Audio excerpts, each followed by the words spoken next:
Are you just being a killjoy, or do you genuinely believe that actually, if kids say, "Oh, I bet you I can run across the playground faster than you," or they're playing conkers and marbles and betting on who's going to win between each other without money involved, that's where the rot sets in? I have to say, I've not advocated banning conkers. I don't think I would be allowed back in my house if I banned conkers.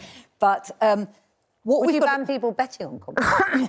I think it's reasonable to ban betting with money. Yes, I do think that's reasonable.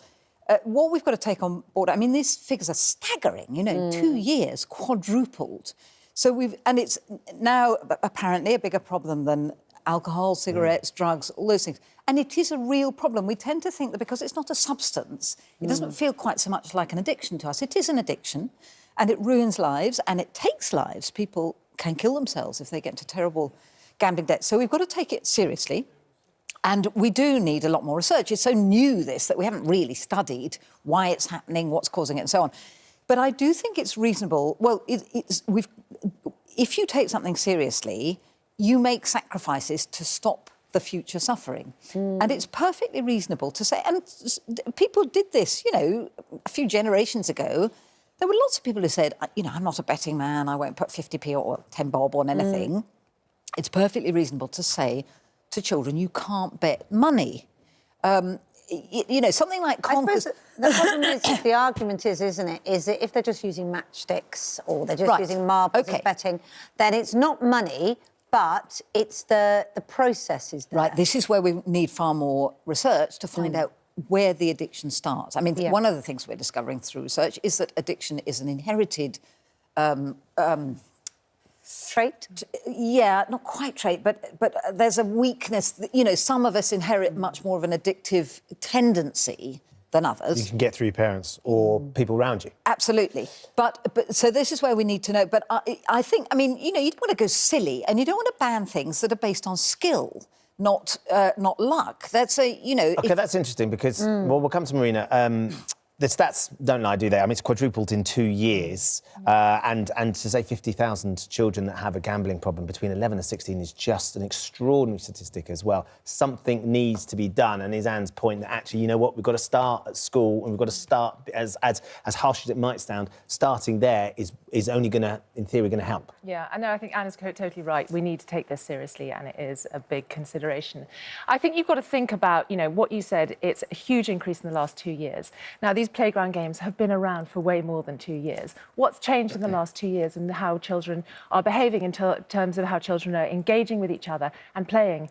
It's gaming. I think that is the big thing. We've seen a huge increase in these highly addictive games that very often involve gambling.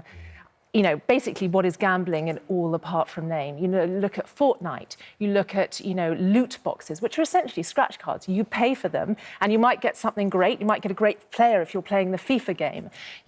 And that is essentially, you know, teaching children to game. And there is very little regulation. What's the difference between that and Lucky Dip at the school fair? Well, I think the problem is that these computer games are highly addictive. It is very difficult for children to get off them because they are designed by neuroscientists, behaviouralists in Silicon Valley to be addictive and therefore to be incredibly Lucky Dip was always really addictive to me when I was at school. But, but not in the same way as a different era. But also, it's, I mean, gambling as a problem is not new.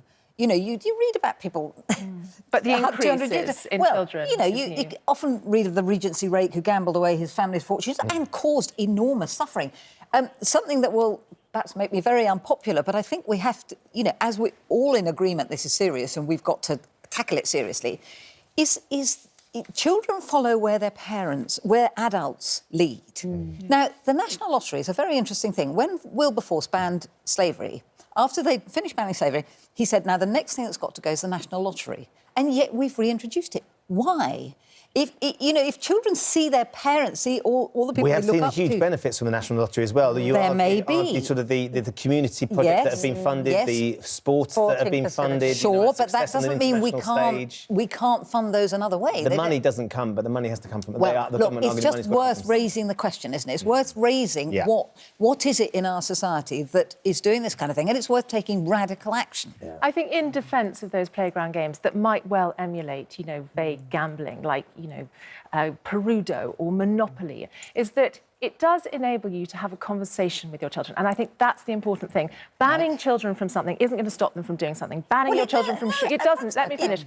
And I think it's really important to have an honest conversation with your children. I've had that with my 7 and 8-year-old, to say, this is what gambling is about, but this is why you're never going to make money from it. This is why you have to be careful. Rather than saying, I'm not going to allow you to have any of those... We're out of time, unfortunately.